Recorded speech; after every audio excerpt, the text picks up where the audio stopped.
Hi, I'm Ryan Szymanski, curator for Battleship New Jersey Museum and Memorial.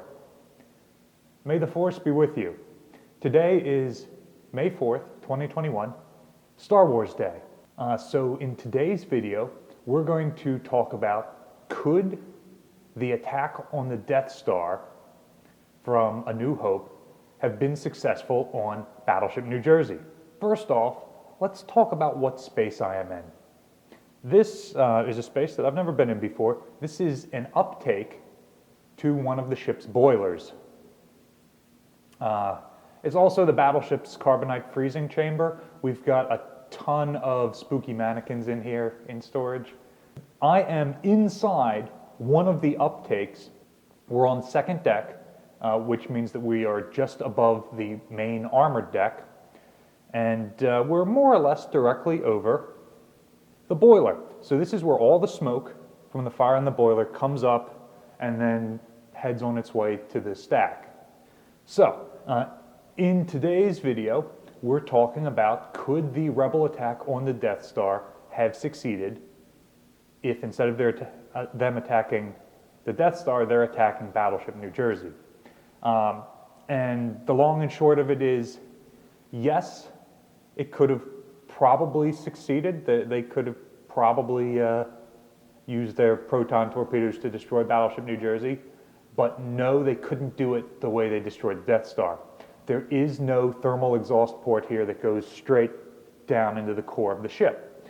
And that's why we're in this space today.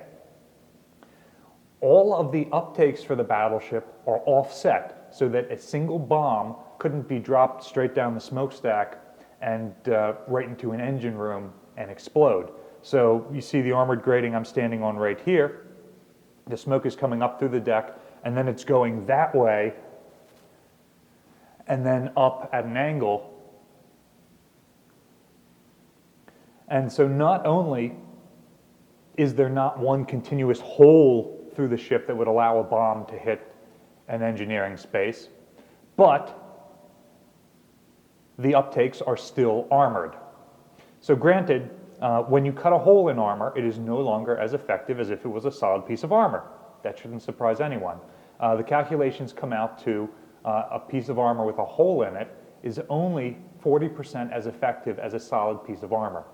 So on the main deck is 1.5 inches thick. The grating on the main deck is 6 inches thick, which makes it as equivalent as that 1.5 inches. Now here on second deck, the floor under us is about 6 inches thick, normally. So the armored grating would have to be horrendously thick to match that. In fact, it's about 14 inches thick here, so it's not quite as equivalent as the rest of the armor plate. But a projectile still has to get through the deck up above and get into this relatively small area. I know Murphy's Law says if it can go wrong, it will, but this is really a remarkably small area. It's maybe 6 foot by 10 or 12 feet long, just rough eyeball estimate. And of course, there are 8 areas like this, which are allowing smoke out, one for each boiler, and there's a similar number of intakes that are shaped like this that are drawing air in to feed the fire. And they're all armored like this, and they're all offset. So, having talked about why Luke's proton torpedo can't just shoot straight down the smokestack and get into the ship and cause her to explode in one hit, let's talk a little bit about the Rebel attack on the Death Star. In the movie, you never see particularly many ships on screen at one time. There are obviously limitations to the state-of-the-art technology they were using at the time.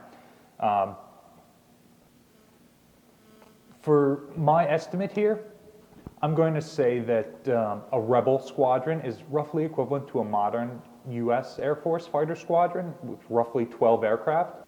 And in the movie, it seems like 2 Rebel squadrons attacked the Death Star. Red Squadron, the X-Wings that Luke was a part of, they're fighter bombers. And Gold Squadron, which are the Y-Wings, which are a more traditional bomber type aircraft. Pretty slow moving and unmaneuverable, but relatively heavily armored. And it seems like there's only about 5 of the Y-wings and maybe a dozen of the X-wings. I'm sure the different books and publications give different numbers from that, but for the purposes of this, we're going to say that there's roughly a full squadron of X-wings and a half a squadron of Y-wings, maybe some 18 aircraft total attacking the Death Star. The Death Star doesn't have any significant fighter support. They're able to launch a couple of TIE fighters with Darth Vader, but functionally they think that their anti-aircraft protection is good enough to stop aircraft.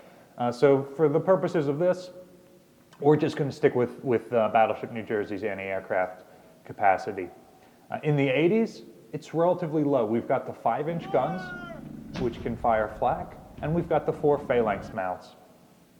And for the purposes of this video, I'm going to consider the X-wings and the Y-wings to have relatively similar capabilities to modern jet aircraft. Now, obviously, they are futuristic space planes with shields and lasers and whatnot, but in the movies, it doesn't seem like they're flying 10 times faster than the speed of light and anything like that when they're in actual dogfights. They seem to move fairly similar to a contemporary aircraft. George Lucas, of course, famously took inspiration from World War II war movies for his dogfight sequences, and the whole assault on the Death Star is supposed to be an homage to those sorts of films.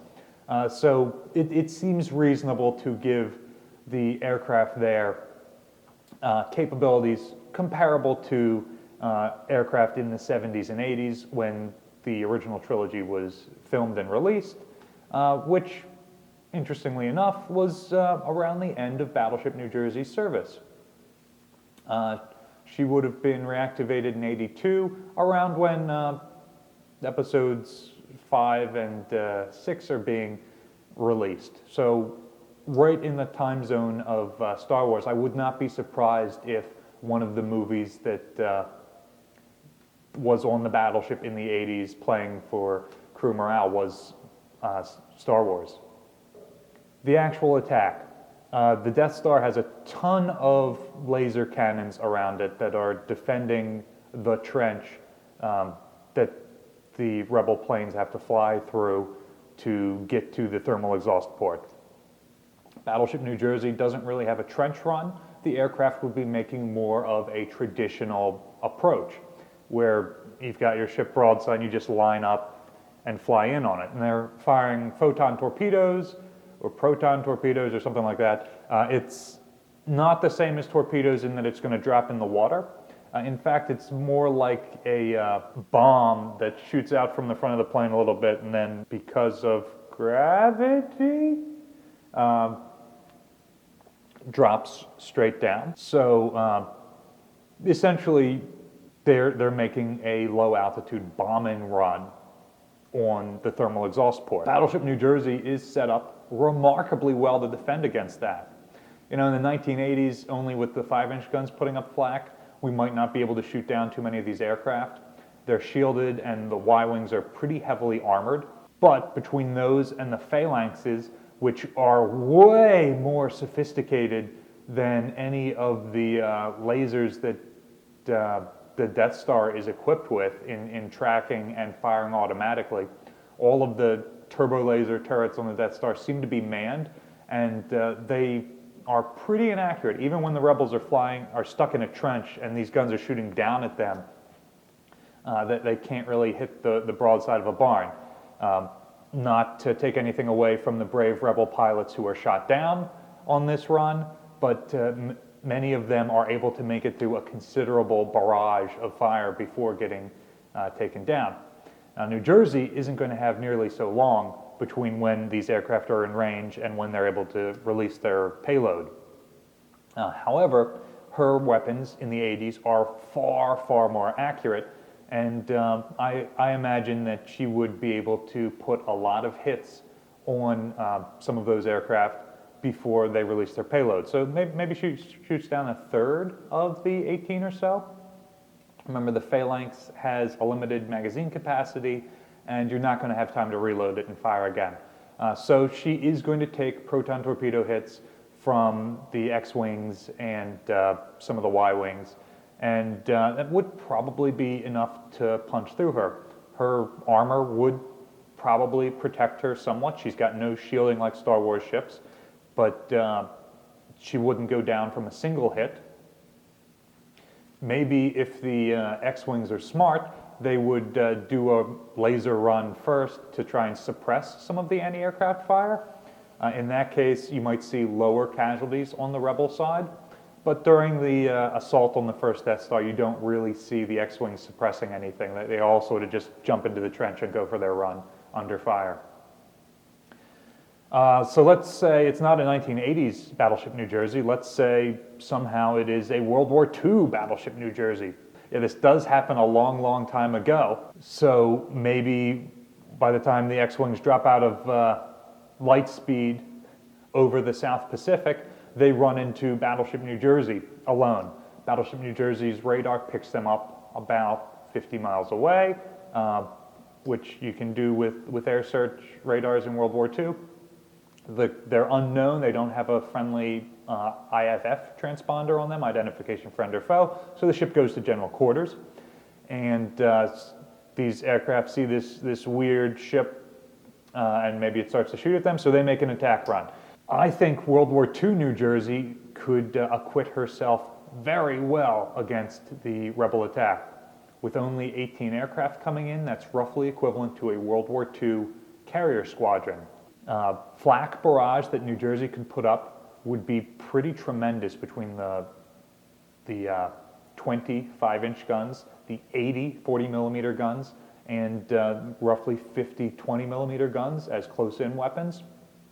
And all of the 40 millimeters and 5-inch guns have radar fire control helping them engage these targets. So assuming these targets are coming in at contemporary aircraft speeds, New Jersey can engage a solid number of them and potentially even destroy them prior to them getting within range to do attacks. Presumably, Luke Skywalker's got the Force, and presumably there's midi-chlorians here on Earth that he's able to draw from. And so he is able to jink left and right and get off his proton torpedoes. And he even drops them down the thermal exhaust port, which is one of our smokestacks. And it explodes on main deck in a berthing compartment that's empty because everybody's at general quarters, and where the uptake passes through the deck. And that's that. The ship sails away in relatively good shape. So, thank you guys for watching. Obviously, this is a silly topic, and space fighter planes with shields and lasers are way more capable than contemporary aircraft. But thank you for humoring me with this special Star Wars Day comparison. I hope you guys learned something new about some of the different types of armor on this ship that were designed to stop real-world issues that are very similar to what shows up in Star Wars. Like I said earlier, George Lucas took a lot of, particularly these space battles, from World War II era war movies. The Millennium Falcon's cockpit famously is based off of a B-17 bomber. The various dogfights and space battles are all like the great war movies that we grew up on. So, do you think Battleship New Jersey could have survived a trench run? Let us know in the comments section down below. Battleship New Jersey receives operating support from the New Jersey Department of State and also from a number of other sources, both private business and citizens like yourselves. And the support that viewers like you have given us has allowed us to go from making one video a week to making multiple videos a week. And that allows us to do fun stuff like this in weird spaces that we wouldn't otherwise go in. So thank you guys so much for your continued support. There is a link in the description if you would like to continue to support us. And as always, remember to like, share, and subscribe so that you're notified when more videos like this come out. Thanks for watching.